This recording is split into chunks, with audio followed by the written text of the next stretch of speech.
Hello everyone, so I'm currently sitting on the 8 nations of the Yorta people's land. I'm going to try and do this video quickly because I have my little baby in between my legs and he's going to start fussing soon, so let's get this done, hey? So I wanted to share with you my excitement about these massive calendula plants that are behind me. I've been gone for a month, and at least a month, and no one's watered them, no one's pruned them, nothing, and they're thriving. So quick tip, if you're going away from your veggie patch and you need a companion plant that's going to last with zero input, choose the calendula. It's also known as a pot marigold. It is a variation of the marigold. So it's just a standard yellow one behind me here. Absolutely beautiful.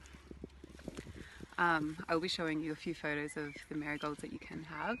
This in my hair, this one here, the middle one is a variation, as well as the other two.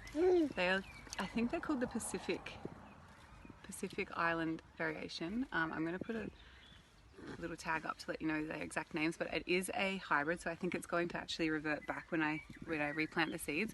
So another great benefit of these compared to other plants is just how many seeds, how many seeds you can get from one head.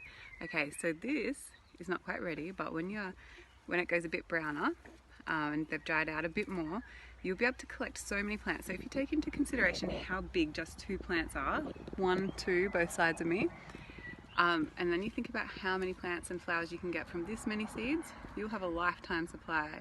Okay, so another really interesting thing are the leaves. So you can eat the leaves and the petals of this, but the thing is, when you taste them, you're gonna know.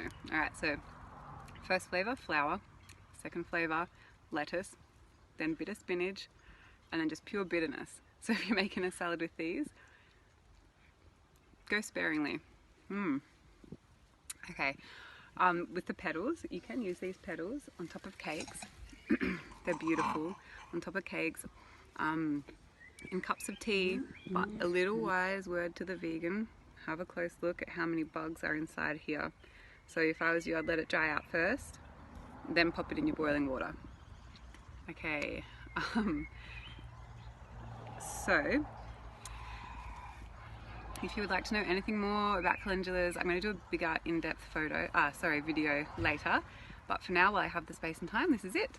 Let me know any questions in the comments that you have, and enjoy your sunny day.